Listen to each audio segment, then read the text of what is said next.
Hi అండి, ఎలా ఉన్నారు? అందరూ బాగున్నారు కదా? మేము బాగానే ఉన్నామండి. మీరందరూ కూడా ఇంకా ఇంకా బాగుండాలని ఆ భగవంతుడి మనస్ఫూర్తిగా కోరుకుంటున్నాను. ఇదిగోండి, ఈరోజు పొనగంట కూర చేస్తున్నాను. ఈ మధ్య కాలంలో ఈ ఆకుకూర దొరకడం లేదండి, పెద్దగా రావడం లేదు మార్కెట్కి. ఎందువల్ల మరి? ఇదివరకు బాగా వచ్చేది. పొన్నగంటాకు కళ్ళకు మంచిదంటండి, చలవ చేస్తుందిట. ఇదివరకైతే మాకు ఒంగోలులో బాగా దొరికేది. వారానికి 2-3 సార్లైనా చేసేదాన్ని. ఇప్పుడు ఎక్కడ అసలు దొరకడం లేదు కదా సరిగ్గా. ఇప్పుడు తెచ్చి కూడా చాలా కాలం అయింది. ఇవాళ కనిపించింది మార్కెట్లో, అబ్బాయి తీసుకొని వచ్చాడు.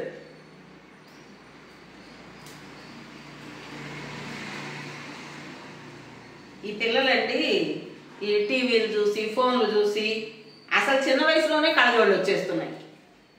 మనకైతే ఏదో 45 దాటి 50 దగ్గర పడ్డా కళ్ళజోళ్ళు వస్తే, ఇప్పుడు పిల్లలకు 10 ఏళ్ళకే కళ్ళజోళ్ళు వస్తున్నాయి.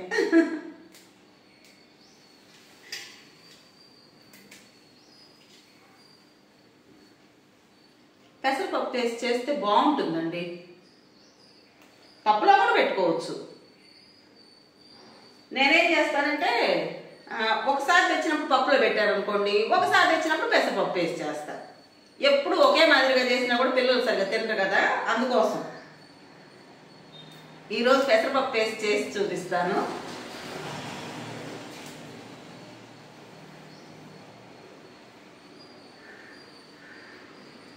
అసలండి నిన్నైతే ఒక వార్త చూశానండి. అసలు ఎంత దారుణంగా ఉందంటే ఆ వార్త, ఒక తాత మనవడట. ఆ మనవడు ఆస్తి కోసం వాళ్ళ తాతయ్యను 23 సార్లు కత్తితో పొడిచి చంపేశాడటండి. అసలు 23 సార్లు కత్తితో పొడిచాడంటే అసలు చూడండి, ఆ కోపం మీద ఆ ద్వేషం మీద ఏదో ఒకసారి అట్లా కత్తితో పోవడం కాదు, అసలు అది కూడా తప్పేలేండి. అసలు 23 సార్లు కత్తితో పొడిచాడు అంటే వాడు ఎంత కక్ష, ఎంత ద్వేషం వాడి మనసులో ఉంటేనండి. నిజంగా అది చదివిన దగ్గర నుంచి నాకైతే చాలా బాధ అనిపించిందండి. ఏంటి అసలు ఎటుపోతున్నాము, ఆస్తుల కోసమా ఇదంతా అనిపించింది. అట్లాగే సరేలేమని అదంతా మర్చిపోయి మళ్ళీ ఇంకోసారి ఏదో ఫోన్ పట్టుకుంటే వాడెవడో వాడు మందు తాగడానికి డబ్బులు ఇవ్వలేదని చెప్పేసి కన్న తండ్రిని రమ్మంతో చంపాట. అస్సలు ఫోన్ ఓపెన్ చేస్తే ఇవే. అసలు ఎంత చిరాకు వస్తుందంటే, ఏంటి అసలు డబ్బు కోసం ఇంత దారుణాన్ని పొడగడుతున్నారా? కన్న తల్లిదండ్రులని లేదు, పెంచిన తాతగారని లేదు, నాయనమ్మని లేదు, అమ్మమ్మని లేదు, ఏంటి దుర్వ్యసనాలకు లోనయ్యి ఇలా చేస్తున్నారు అని అసలు ఎంత బాధ అనిపించిందోనండి.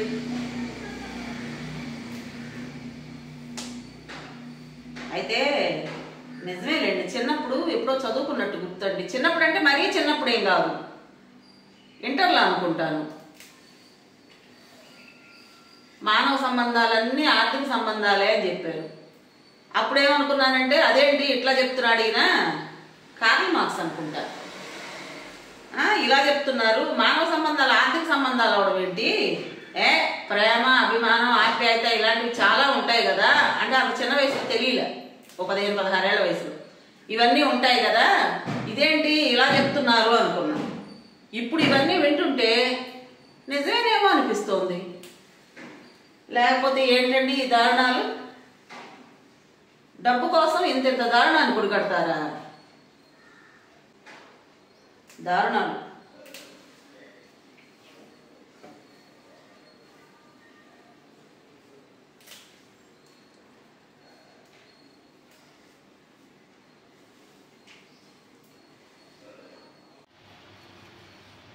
ఇదిగోండి, ఉలవలు నానబెట్టాను. సౌండ్ ఈ కిడ్నీలో స్టోన్కి ఉలవలు నానబెట్టి బాగా తెల్లగాచి ఆ వాటర్ వాడండి అమ్మా, స్టోన్ పడిపోద్ది అన్నాడు కదా. నేనైతే ఆ వాటర్ ఒక 15 రోజుల నుంచి వాడుతున్నానండి. అయితే వెయిట్ లాస్కి కూడా చాలా మంచిదిట. కొంతమంది ఏం అడిగారంటే, అమ్మ వెయిట్ లాస్ అయ్యారా మీరు అని అడిగారు. 15 రోజులే కదా, ఇంతలోనే అంత ఇదిగా ఏం అర్థం అర్థం కాదేమో, కానీ ఒక్క మాట చెప్తానండి. ఒక 20 రోజుల క్రితం చూసిన మా మేనల్లుడు రాత్రి మా ఇంటికి వచ్చాడు. తను అన్నాడు, అత్త ఏంటి కొంచెం తగ్గినట్టున్నావు, ఏం చేస్తున్నావు అన్నాడు. నిజంగా తగ్గానా లేదా అనేది నాకైతే తెలియదు, మా వాళ్ళకి కూడా అర్థం కాదు. ఎందుకంటే రోజు చూసే వాళ్ళకి అంతగా అర్థం కాదు. మీకేమనిపిస్తుందో మీరు నాకు కామెంట్స్లో చెప్పండి. అయితే ఒక 6 నెలలు లేదంటే 1 సంవత్సరం వాడితే మాత్రం ఖచ్చితంగా తగ్గుతారు. అంతవరకు నేను గ్యారంటీ చెప్పగలను. నేనైతే లైఫ్ లాంగ్ వాడదాం అనిపిస్తుంది.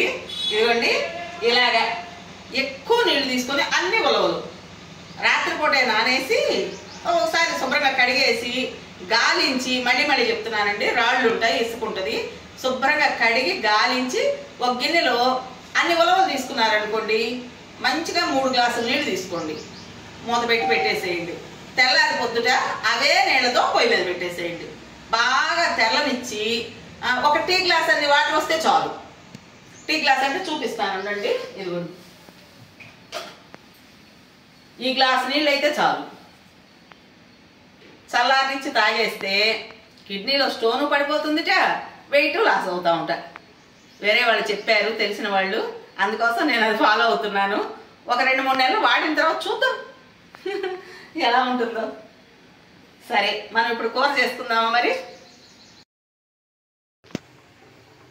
మనం ఇలా పెట్టాం కదా, ఇవి అలా మరుగుతూ ఉంటాయి.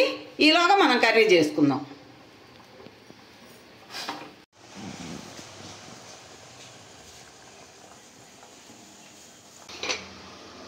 నూనె కాగానే తాలింపు గింజలు వేసేద్దాం.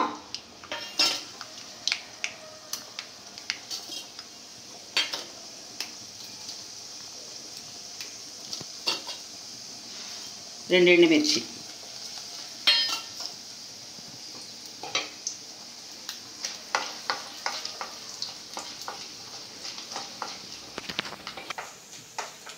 ఇదిగోండి. ఇప్పుడు ఉల్లిపాయలు వేద్దాం. మీడియం సైజు ఉల్లిపాయలు 2 తీసుకున్నాను. ఉల్లిపాయలు ఇంతనే లేదండి, మన ఇష్టం. రేట్ ఎక్కువ ఉంది కాబట్టి కొంచెం తక్కువే వేసుకుందాం. మొన్న ఎక్కడో విన్నానండి, ఉల్లిపాయలు ఇంతకుముందు కట్ చేసేటప్పుడే కళ్ళము నీళ్ళు వచ్చాయి, ఇప్పుడు మాత్రం కొంటుంటేనే నీళ్ళు వచ్చేస్తున్నాయి కళ్ళ వెంట అంటున్నారు. ఉల్లిపాయలు అంత రేట్ ఎక్కువ ఉంటున్నాయి కదా.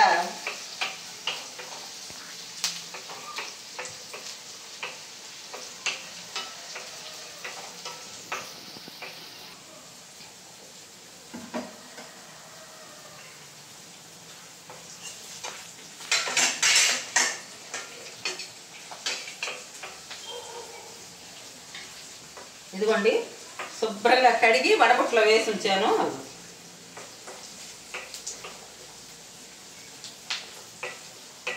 ఉల్లిపాయలు వేగగానే ఈ ఆకు తాలింపులో వేసేద్దాం.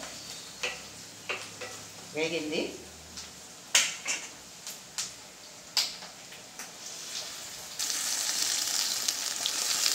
పొయ్యి సిమ్లోనే ఉంచండి, పెద్ద మంట వద్దు.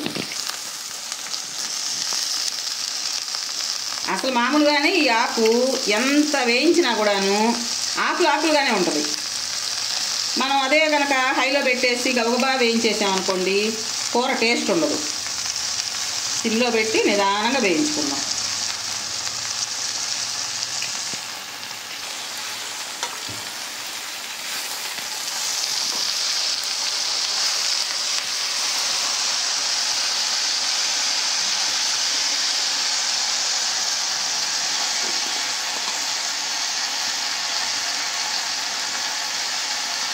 ఇలా 1 నిమిషం తర్వాత ఇలా పసుపు వేద్దాం.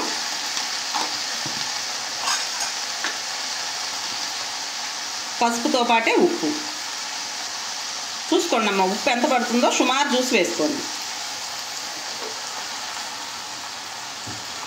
ఈ ఉప్పు పసుపు పడేటప్పటికి కొంచెం తొందరగా మెత్తబడుద్ది ఆకు.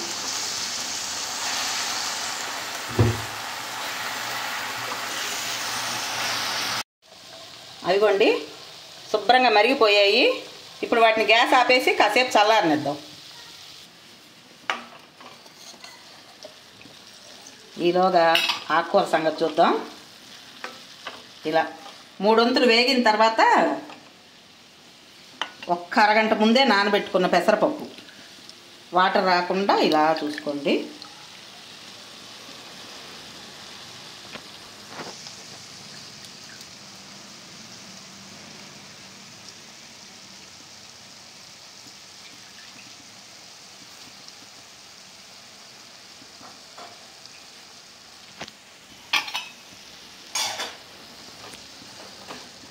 ఆకుకూర 3 వంతులు ఉడికిన తర్వాతే వేయండి, అంటే వేగిన తర్వాతే వేయండి పెసరపప్పు. పెసరపప్పు వేసిన తర్వాత ఎక్కువసేపు అవసరం ఉండదు.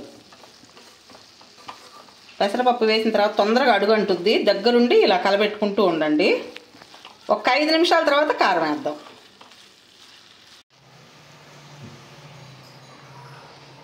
ఇదిగోండి ఇలా వడపోసుకుందాం.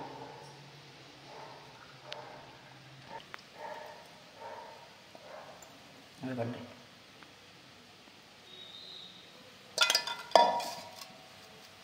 ఈ గ్లాస్ నిండా వస్తే మంచిదే, తాగొచ్చు, ఇబ్బంది ఏమీ లేదు. కొంతమంది ఈ ఉలవలు నీళ్ళు వేడి చేస్తుంది, ఒంటికి విపరీతమైన వేడి అది ఇది అంటున్నారు. మాకైతే అలాంటి పట్టింపులు ఏం లేవండి. నేనైతే 15 రోజుల నుంచి తాగుతున్నాను, నాకేం అనిపించలేదు. మరి ఇంకా కొంతమంది ఉంటారు రోజు చపాతీ తిన్నా కూడా నైట్ టైము వేడి చేసింది అంటారు. మాకైతే అలాంటి ప్రాబ్లమ్స్ ఏమి ఉండవండి. రాత్రి కూడా చపాతీ తింటాం, ఉలవ నీళ్ళు తాగుతాను. ఇంకా కూడా వేడి అనే పదాన్ని అసలు వదిలేయండి. అసలు ఒంట్లో వేడి ఉంటేనే మంచిది కదా. ఇవి చల్లారనిచ్చి తాగేద్దాం. కొంచెం వెచ్చగా ఉన్నాయి, సరేనా? ఇదిగోండి పెసరపప్పు కూడా వేగాయి. ఇంక ఇప్పుడు కారం వేసేద్దాం.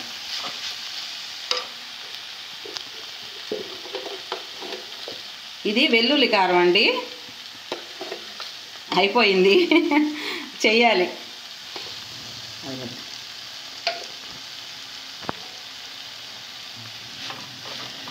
అయితే ఈ వెల్లుల్లి కారం కూడా మీరు ఎలా చేస్తారమ్మా అని అడిగారు. నేను చేసేటప్పుడు చూపిస్తానండి, అదేం పెద్ద ప్రాసెస్ ఏం కాదు. తిప్పి కొడితే 10 నిమిషాల్లో వెల్లుల్లి కారం రెడీ అయిపోతుంది. రేపో ఎల్లుండో చేసి చూపిస్తానండి.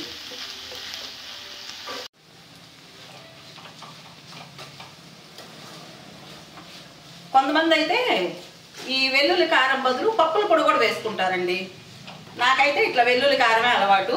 అయితే ఏదైనా కానీ పప్పుల పొడి వేసినా వెల్లుల్లి కారం వేసిన తర్వాత మాత్రం ఎక్కువసేపు ఉంచొద్దు, గబుక్కున మాడిపోద్ది కూర. అందుకని ఒక 5 నిమిషాల తర్వాత ఆపేసేయండి. టేస్ట్ అద్భుతంగా ఉంటుందండి.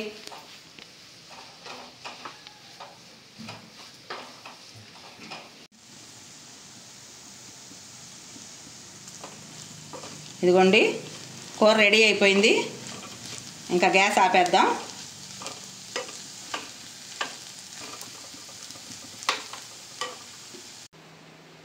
ఇవ్వండి చల్లారిపోయాయి, తాగుదాం.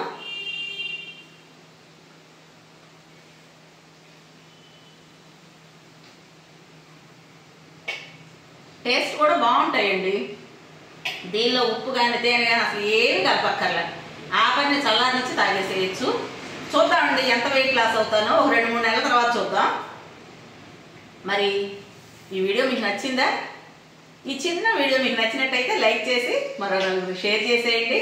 అలాగే కొత్త వాళ్ళు కనుక చూస్తున్నట్టయితే మన ఛానల్ని తప్పకుండా సబ్స్క్రైబ్ చేసుకోండి. రేపు మరో మంచి వీడియోతో కలుద్దామా? బాయ్ అండి.